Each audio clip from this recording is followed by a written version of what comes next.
What's going on, everybody? Welcome back to Redriveraviation. Hope you're having a fantastic day today, and today I have a very exciting video for y'all. Today we're going to be taking a look at a really cool piece of aviation memorabilia that is very unique, and I'm super excited to finally have one of these.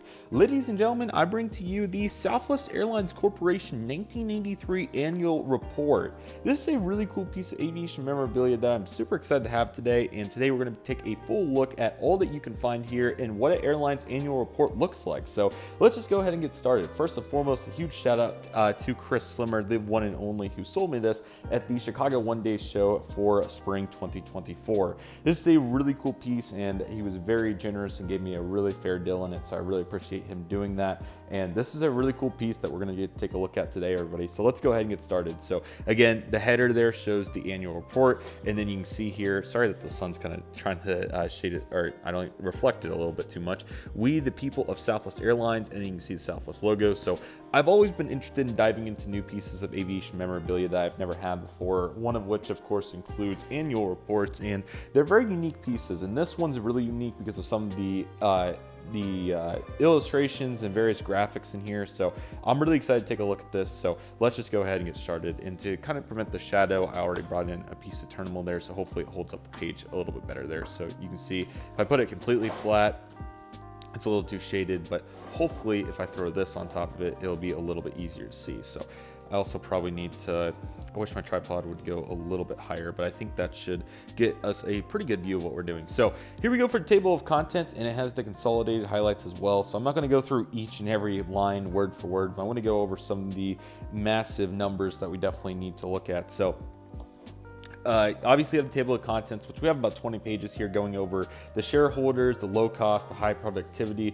Triple Crown One service, and then it goes into the system map, which is the thumbnail, outlook, directors and officers, financial review, and the corporate data. So kind of just a brief overview. Here's the net income. So obviously going from 74 to 154 million in net income in 5 years is really cool. You can also see the net income per share, which kind of bounced around a little bit, but you can see the coins get bigger over time, which is really nice. So you can see where we went from 25 cents to 68, and then by 1993 we were up to $1.05. So that's really cool. So you can see here with the consolidated highlights. So obviously compared to 1992, it was a 27.4% change for Southwest, which is really great. Additionally, you can also see that the operating income was significantly up past $2 million, which is 24.6%, which at the time was really great to see. So that's really cool. You can also see the net margin also has substantial change there, so that's really interesting to think about. And you can also take a look there once again at the common equivalent share price. 54.4% is really impressive. So that's really great. It was a great year for the stocks for sure, which in airline concepts definitely would be a cool topic to dive into at some point. I don't know if I'm quite qualified to talk about it, but still cool to even think about it. And then over here, I know it's kind of tough to see, but it says salute you our loyal customers, and they have a company club there which says expiration of 1293, which is really cool. So all that looks really nice and definitely super cool, and a great way to kick off the annual report for 1983. So the first page goes into a letter from the one and only Herbert D. Keller regarding shareholders, and he talks about how the income went, the price per share, so on and so forth. It's a really nice write-up, so I definitely recommend reading it. It also has a really nice legend over here regarding details about Southwest and how their low fares, so on and so forth. So this really goes into good detail. So there you go. I can even just hold it a little bit here. So definitely check that out if you're interested. But it talks about new cities that they added, like San Jose, Louisville, and Baltimore, which were very good, and more service coming in 1994. So that's really great. So definitely a bunch going on there. They also talk about the Dallas Cowboys too. So that's great, and definitely a bunch going on here. And says, thank you, our shareholders, and it has a love sticker on it. So that's really cool. So definitely glad to see that. And then it talks about the low cost here as well, so it goes into various details throughout that as well. And it talks about how they've been profitable for 21 years, and overall it's really cool to see the graphics on this and just the illustrations that they have. Again, the revenue per mile number is really interesting to look at here. It's actually the same from 1982 to 1983, but it only progressively kept going up. But I think it's really cool that they used the pennies there to kind of show the substantial and small increase that they had over time. It just really takes time in the airline industry, especially in the 1990s. and it talks about the lowering operating cost structure there, and we have some visuals down there in the bottom left that you can take a look at too, so that's really cool, and it goes into plenty of details. So overall, this is really nice to see here. Our next page goes into really good detail about high productivity, so that's really cool, and it talks about their hub and spoke model, which was kind of interesting that they were, the point-to-point route system compared to the hub and spoke provides direct non-stop routings, and they talk about airports like Dallas Love Field, Houston Hobby, Chicago Midway, Baltimore, Burbank, Oakland, San Jose as immediate locations closer to downtowns relative to some of the other big airports, the international ones. So that's really cool to think about, and this really goes into the detail on that, which I really love to see, and why Southwest has continued to be so successful to 2024. So that's really great to know, and it talks about the aircraft utilization, which is really cool. So it shows that aircraft in 1989 obviously was 10 hours and 50 minutes, and then it dropped off a little bit in 1981, but they got back to 10 hours and 56 minutes there in 1993, which is really cool. So they also have some really cool graphics there for Southwest Cargo, so we'd like to thank some people who always get overlooked, which I really appreciate them doing that, and that's a really cool poster. So I'm sure it's at some collectibles show, so we'll see if we can find that sometime to follow up on this. Now this is probably the coolest page. I'm gonna have to go 0.5 to get you a better look at this. So this goes into kind of the heroes of the heart. So it obviously talks about some of the administrative coordinators that are so substantial. So what I'll do is I'll bring it in here and zoom in so you get a better view.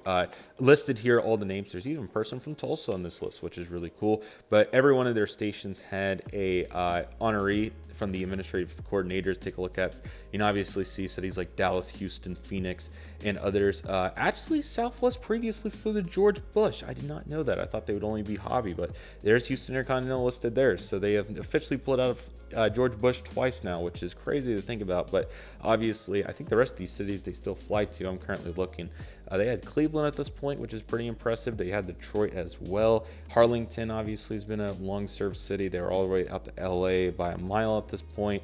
Yeah, everywhere else appears to be that they currently still serve, which is great. So obviously San Francisco is still listed here, so really great page right there.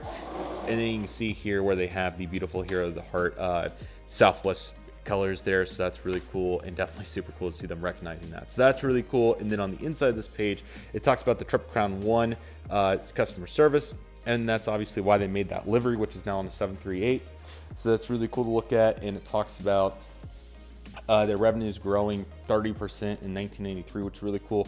I do have to say that this has held up really well over 35 years because, 30 years rather, because every time I've called Southwest for whatever reason, they've answered immediately. I've never went on hold with Southwest, which is really nice. I can't say that every other airline can do that because no other airline I've ever had that happen. So this is really cool to note, and definitely a bunch going on here, and more visuals down here in the bottom left, this time more related to the Phoenix area, it appears. So really cool to see that. Definitely a bunch going on there. The available seat numbers are also really cool, or available seat miles, going all the way from 14.7 to 27.5. Definitely really cool. Another very cool advertisement we saw, we could tell that's really sweet. And then on the ground, in the air, and in our hearts for Triple Crown. And the revenue passenger miles here, you can see we go from 9.2 to 18.8. So really substantial progress in this area here for Southwest over the 5-year period, and definitely worth talking about here in 1983.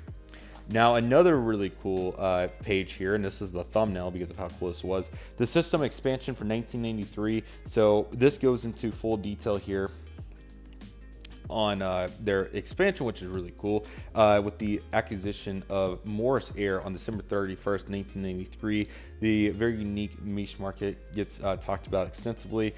They talked about the interstate traffic in California, which was very good there in 1993. 43% of the market, which is really impressive. I think I'm reading that right. I'm kind of just trying to get a full consolidated rundown so you all don't get too bored of me talking. So hopefully I get this going. The inter-Texas market grew 5%, which is great. And then they served many passengers in Texas, which is really cool. Chicago Midway developed really well there, and they had an acquisition of 18 gates from Northwest. Did not know that. That's super cool. And then it talks about the new stations. It says 2 new stations from Midway, which was Baltimore and Louisville, and then Detroit operations were consolidated in September 1993 to Metro Airport. So they must have been flying to VIP or another airport at that point, which is really cool. And then it talked about the new 737-300s, and they talked about the 10 cities there that were relevant for Morris Air, and then it lists all the destinations here, which is really cool. obviously really cool to see the asterisk here. It talks about overlapping cities and talks about only cities served by Morris Air, so that's really cool.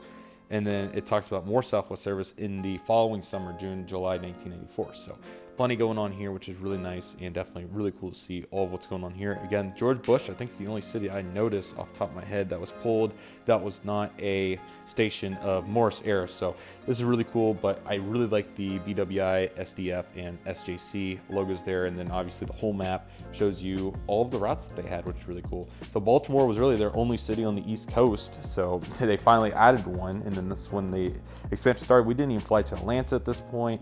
No cities in Florida is just crazy to think about. No Jackson, Mississippi, or any of those. Birmingham's here, Nashville's here, but yeah, real limited. But obviously Texas really well served. Obviously, I think Southwest still serves all of these, which is great, excluding George Bush, effective here in a couple of months, which is unfortunate, but it's the reality of the situation. And then now we get into directors and officers, so really great to see all those guys, and a huge shout out to all of them. Yeah, William Hobby on there, which is great. Herbert D. Keller's on there as well. And I'm seeing here Colin Barrett's on there. Gray Barron's on there too. And just seeing here if any other names stand out or have airports named after them. So really great to see that. And it talks about the financial review section. So that's what this is. This is a bunch of writing, so I won't go too far into the weeds on this, but you can see the salary range numbers there. And feel free to pause the read at any point, or if you want me to send you pictures through email or another source to get a better view of what's going on here, feel free to let me know, but it's really detailed, so I won't go too far into all that. But it mainly goes into detail about their scheduled service, consolidated, goes into the flight revenues, goes into ASM, and a bunch of other very important factors here. And it talks about the outlook, the capital resources. So it is really good. Again, I just don't want to bore you. It's just a bunch of data, but it's still really cool to think about. So that's the point of highlighting here. We do get a little bit funner here as it talks about the assets, which is really cool to think about the numbers there. So that's really great. So you obviously total up an additional 200,000 there, 250 from 1982, 1993. Plenty of liability there. It also went up very similar numbers there. So the total stockholder number is obviously the same as the asset number. So that's really great to see. The operating revenue obviously substantially up from 1992. Went from 1.8 to 2.3, so $500,000. So really great to see. And then obviously you get down to the operating income, which is substantially up from 193 to 291. So that's really great to see. Then it talks about the other expenses as well, and then the net income still substantially up. I mean, it was only 37,000 in 1981, so to get up to 169 off of 114 previously is really great. And then the dollar amount also really big. I mean, the 1992 jump was really big, but still 1983 was just as good in the logistics discussion. So that's really great to see.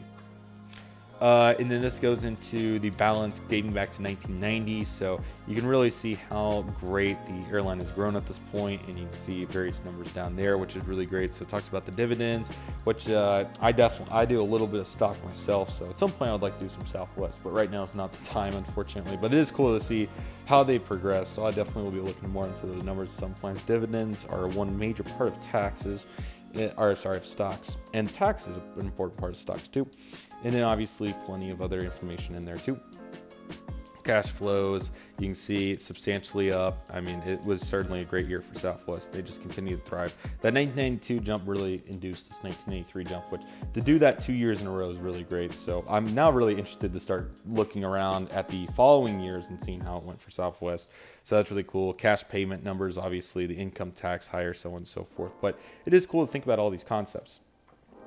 And then, of course, you have this page back here, too, which talks about Morris's revenue, too, and goes into details on that. So it's really cool to think about it in that aspect. And obviously, a very small portion of this, but still definitely goes into details there. This also came with a 1994 May 19th edition notice of the annual meeting to the shareholders, which is really cool. So it's by Colin Barron himself. This is very detailed information, so I'm not going to go too far into this once again. But again, it has some really good data in here. Here's a really good page there in the compensation table. And again, if you want me to send you any of these pages, just feel free to let me know and I'll send it over your way. But yeah, it is really good, and I might do a full video on that at some point. But there's really good data in there. That's probably the performance graphs. Really, what this goes into is this amazing spikes right here. So there's an exponential graph, ladies and gentlemen. So really cool to see that. Okay, and then we go into detail there about the liabilities, which is really good. And then long-term debt, which went down, which is awesome. So hopefully that continued to go down there. So that's really great to see those numbers shifting. And then obviously we have the incentive plan and non-qualified plans over there too, making their rounds. So that's really important. And then we also have the granting future periods, so on and so forth pages there. We have, I think this is probably going to be the last page here. It talks about the taxes once again, goes in full detail. Feel free to pause the read, but again, I don't want to bore you all too much, but this was dated and signed January 31st, 1994. And then we have some quarterly data here, which shows how it went, which honestly was pretty substantial through the whole year. Summer obviously being the best, but even winter, not bad. I mean, especially that fall period there, October, November, December, really went well. And then relative to the previous year, substantially better. So that's really great to see. And then we have a 10-year summary, which goes into big detail. We could talk about this one all day, but obviously they've made substantial progress dating back to 1984 when they were only making $49,000, and now they made $154 in 1983. So really cool to notice that outside of this era right here, there's really not much decline. So that's really cool to see. So definitely really glad to see that. Then we have the corporate data, and then we have this really nice graph here that says, we the people of Southwest Airlines salute you, our loyal customers. Thank you, our shareholders, our people to serve, and pledge to serve, honor, and protect you every minute of every day on the ground, in the air, and in our hearts. And that's the last page. So this is a super cool piece. I'm so glad to have it. Again, thank you, Chris, very much for letting me take this off your hands. And this is a really cool piece. So definitely recommend looking into pieces like this if you're interested. Annual reports are super cool, and this book definitely showed that here today. So definitely super glad to have this here in my memorabilia collection, and I hope to do more videos like this in the near future. So if you're interested in those, feel free to let me know in the comment section. I'd love to continue to do more of them, but just feel free to let me know so I get a better understanding from each and every one of you. So with all that being said, everybody, that'll do it for today's video. Thank you all so much for watching. I want to thank each and one of you for watching. My name is Redriveraviation.